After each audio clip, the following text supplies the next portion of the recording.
ವೀಕ್ಷಕರೇ, ಈಗೆಲ್ಲ ಕಡೆ ಎಲ್ಲರೂ ಮಾತಾಡ್ತಾರೆ ಡಿಪ್ರೆಷನ್ ಡಿಪ್ರೆಷನ್ ಡಿಪ್ರೆಷನ್. ಡಿಪ್ರೆಷನ್ ಅನ್ನೋ ಪದ ಅಂದರೆ ಏನು? ಡಿಪ್ರೆಷನ್ ಅಂದರೆ ಏನು?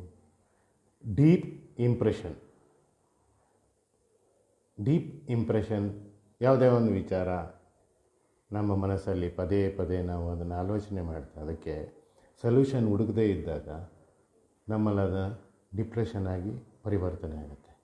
ಈಗ ಉದಾಹರಣೆಗೆ ನಾವು ಏನಾದ್ರು ಒಂದು 5 kg ತೂಕನ ಎಷ್ಟೊತ್ತು ನಾವು ಅದನ್ನು ಹಿಡಿಬಹುದು?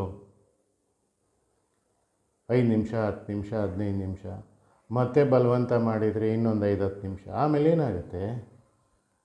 ನಮ್ಮ ಕೈಗಳು ಸೋತೋಗುತ್ತೆ. ಕೈ ಸೋತೋಗುತ್ತೆ. ಎಷ್ಟೊತ್ತು ಅಂತ ಇಟ್ಕೊಳ್ಳೋದು?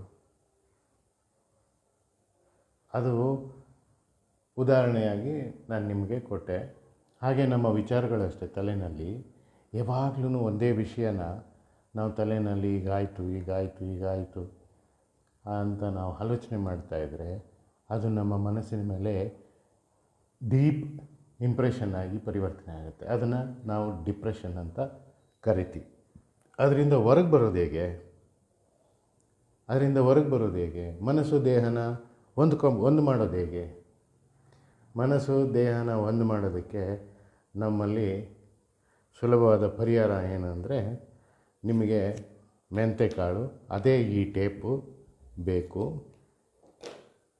ಒಂದು 3 ಮೆಂತೆಕಾಳನ್ನು ಹೀಗೆ 3 ಮೆಂತೆಕಾಳನ್ನು ಜೋಡಿಸಿ ಹೆಬ್ಬೆರಳ ಹಿಂಭಾಗದ ಗೆಣ್ಣು ಅಂದರೆ ಹಿಂಭಾಗದ ಜಾಯಿಂಟ್ ಹತ್ರ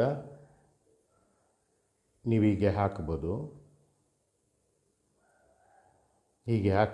ಹಾಕಿದರೆ ನಿಮಗೆ ಕನಿಷ್ಠ ಒಂದು 2-3 ಗಂಟೆನಲ್ಲೇ ಅದರದ್ದು ಪರಿಣಾಮ ಗೊತ್ತಾಗುತ್ತೆ. ಅಷ್ಟು ಎಫೆಕ್ಟಿವ್ ಆಗಿದೆ. ಮಾಡಿ ನೋಡಿ ಅದನ್ನು ಕಮೆಂಟ್ ಮುಖಾಂತರ ನನಗೆ ತಿಳಿಸಿ. ಧನ್ಯವಾದ.